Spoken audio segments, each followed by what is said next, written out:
Buenas tardes a todos, vamos a continuar con nuestro semestre. Específicamente vamos a empezar con nuestra semana número 15, que corresponde del 14 al 21 de diciembre.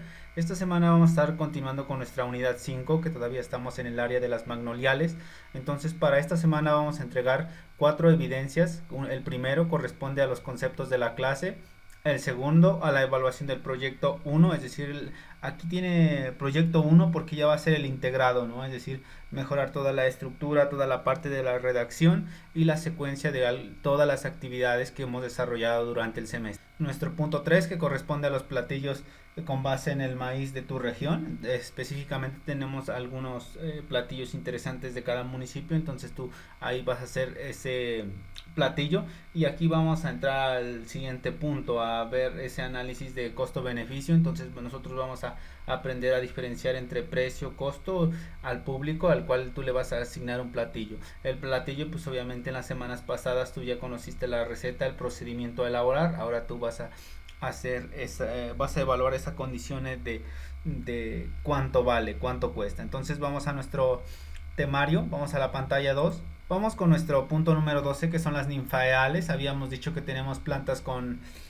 diferentes características. Aquí nosotros estamos hablando con una planta que tiene la característica de no tener aceites esenciales. Van a tener un polen de 1 a 3 perturbado. Exactamente aquí nosotros tenemos nuestro polen. En esta flor nosotros vamos a tener el polen, que es un elemento esencial para generar una nueva especie. Vamos a tener un color más o menos entre violeta, morado. Para el caso de la zona con polen va a tener esa tendencia en color amarillo, ¿no? Nosotros en las semanas próximas vamos a hablar también un poco de polinización, así que vamos paso por paso. Son plantas acuáticas sin vasos. Si tú no has entendido que es una planta acuática sin vaso, pues te lo dejo aquí en pantalla, ¿no? Tienen esa característica esencial que lo hace diferente en cuerpos de agua. Vamos a tener plantas arraigadas a cuerpos hídricos y flores súper grandes. Nosotros habíamos dicho que nuestras magnoliales eran más grandes que una rosa, por ejemplo, ¿no? Aquí nosotros también vamos a tener plantas de tamaño considerable, de unos 15-25 centímetros aproximadamente. Inclusive en algunos sitios podemos tener tamaños más considerables.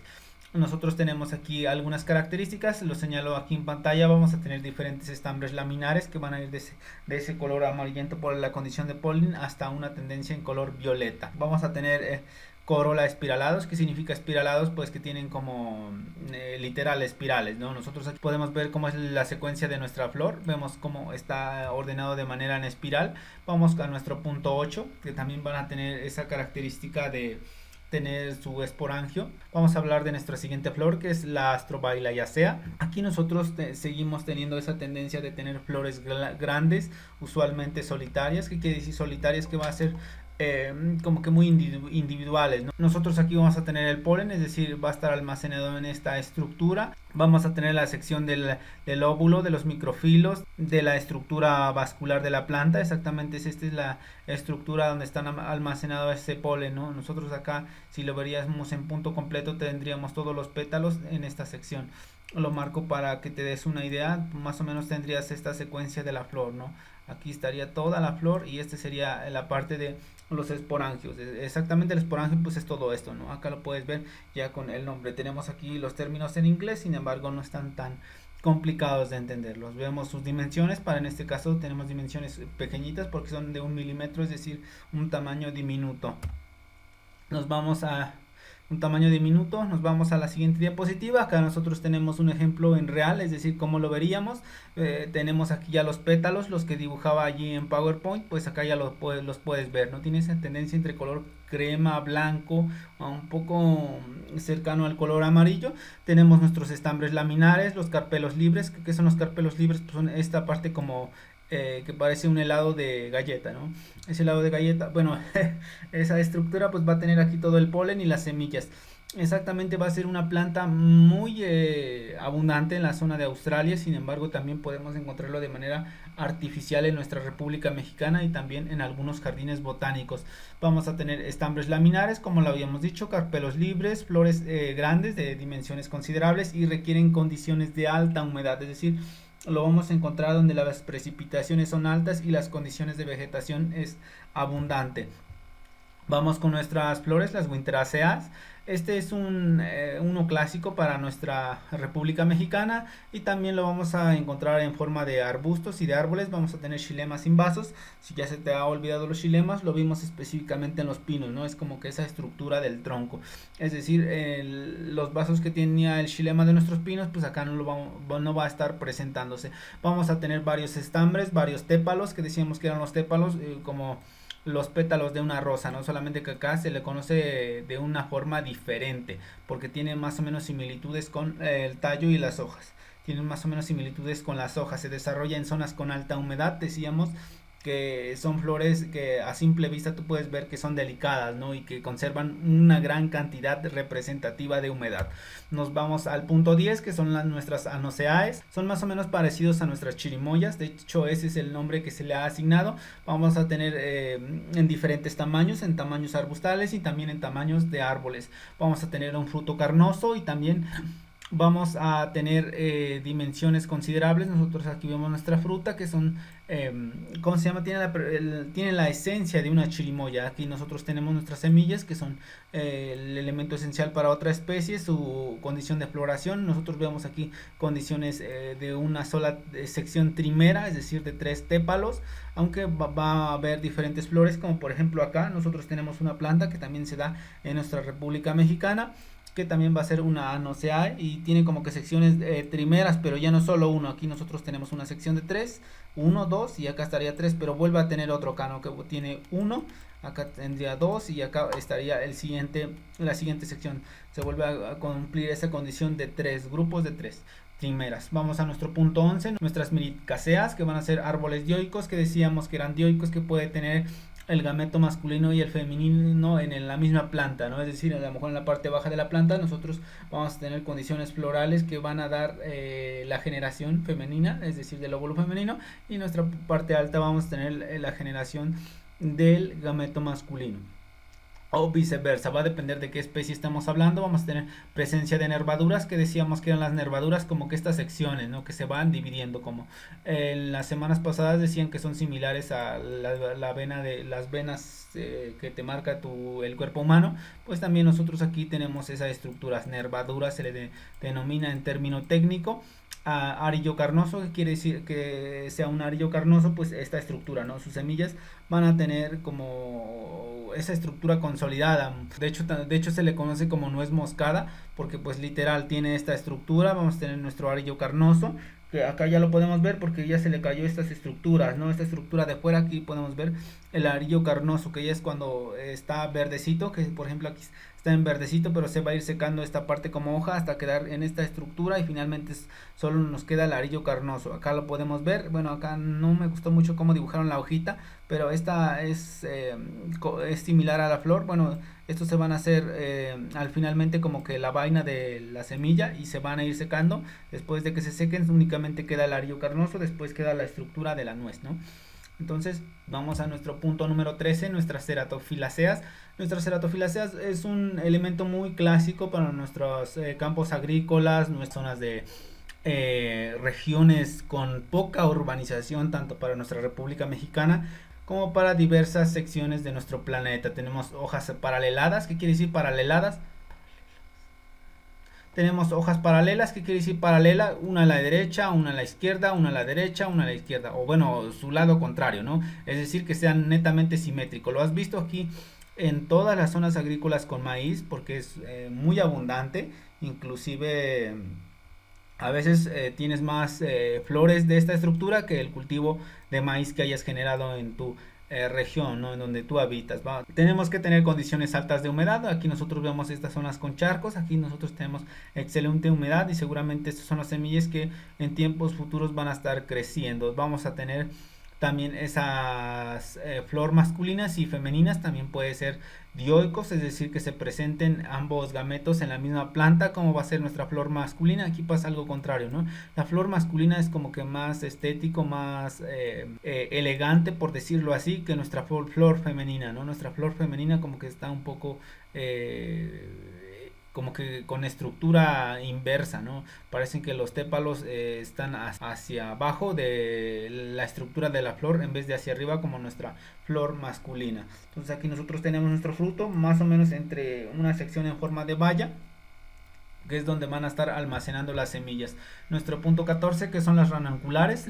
Bueno, estas son plantas terrestres con vasos, es decir, aquí nosotros tenemos nuestros vasos, tú lo marco en pantalla para que lo puedas ver. Es un elemento que se encuentra muy en las zonas tropicales, como por ejemplo Chiapas, Yucatán, Tuxtla Gutiérrez, Chiapas, Campeche, una sección muy pequeñita ahí de Oaxaca, etcétera. Tenemos nuestro gineceo gamocarpelar, que quiere decir gamo, que son de varios, ¿no? Que lo constituyen un grupo de, es decir, un grupo de ¿qué? De carpelos, numerosos estambres. ¿Qué son los estambres? Pues estos son nuestros pétalos y las secciones de acá serían nuestros estambres.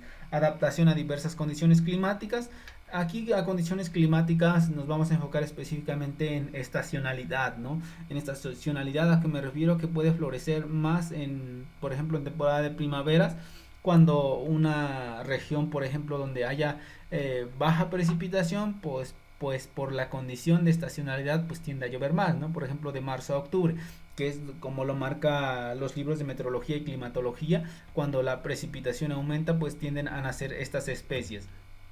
Aquí vemos algunos ejemplos, específicamente estos ejemplos son para la zona de Argentina, ya por la Patagonia y también la parte de África. Vemos diversos. Aquí nosotros tenemos unas marimoñas. Las marimoñas también hay aquí en México. De hecho, seguramente los has topado cuando vas a alguna zona de bosque de galerías, que decíamos que eran los bosques de galerías, pues la vegetación que se presenta en un río.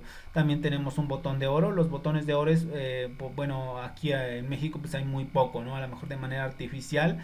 Tenemos nuestro cabello de ángel. También nuestro cabello de ángel se va a dar en zonas montañosas donde la vegetación es alta, y también algunos como especies de ornatos, ¿no? Es decir, te lo van a vender de manera artificial.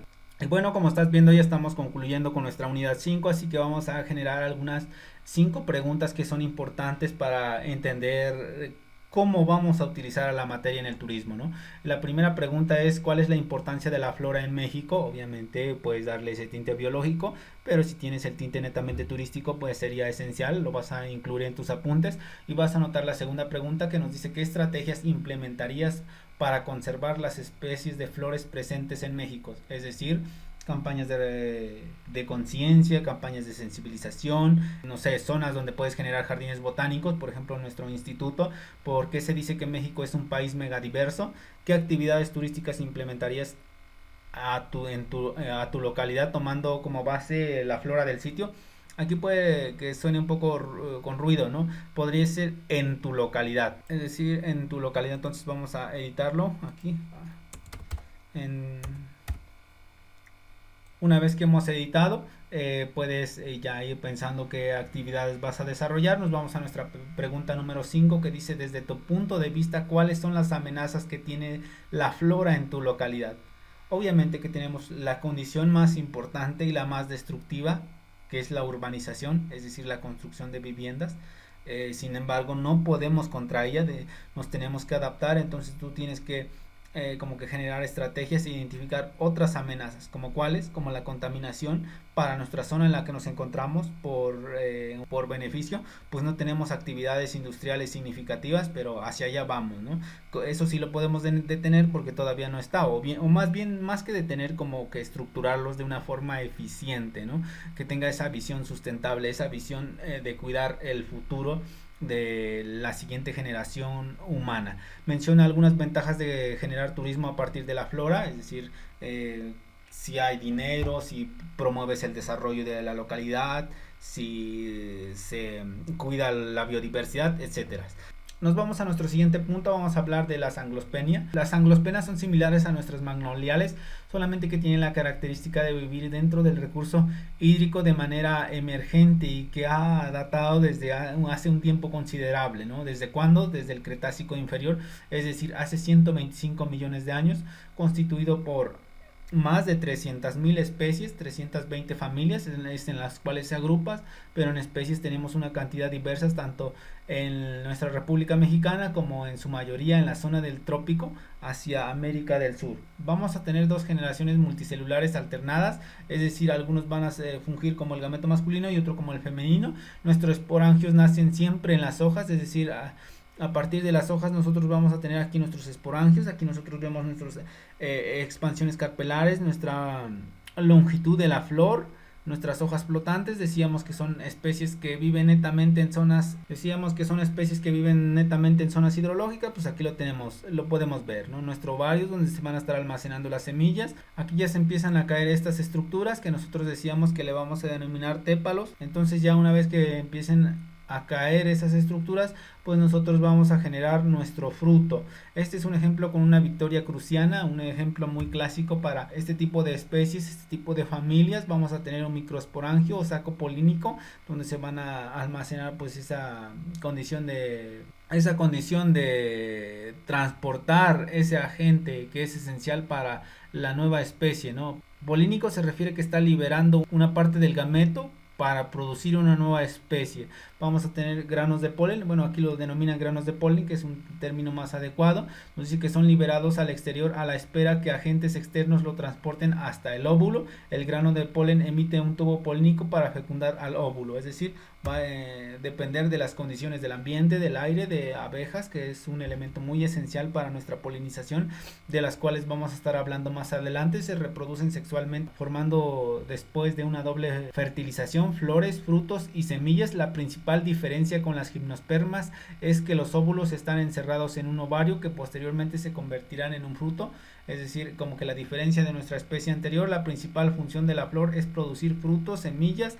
Las semillas pueden ser producidas por autopolinización, seguidas de la fecundación mediante polinización cruzada. Autopolinización pues significa que por condiciones de la especie y más de su hábitat que por otro agente externo pues pueda desarrollar una nueva colonia. Por esta semana le vamos a dejar hasta aquí, es muy poco realmente, entonces nos vamos a nuestro itinerario de actividades para darle un repaso a nuestras actividades. Vamos a entregar nuestro punto 1 que son los conceptos de la clase, así que te recomiendo que anotes todos, dado que es un tema muy corto. Nuestra evaluación del proyecto, que aquí sí vas a tener que estructurar bien tu redacción, tu ortografía, la secuencia, la semántica de cada uno de los textos que estás escribiendo, tus platillos con base a maíz de tu municipio, es decir, para irle complementando nuestro proyecto. Y finalmente tu tabla de costos, que va a depender de los platillos que hayas generados en las semanas pasadas. ¿Por qué? Porque son los que tienes más conocimiento, para minimizar un poco el impacto del tiempo que tienes disponible para desarrollar cada una de tus tareas. Y bien, pues eso sería todo por esta semana. Ya saben, cuídense, diviértanse. Hasta la próxima.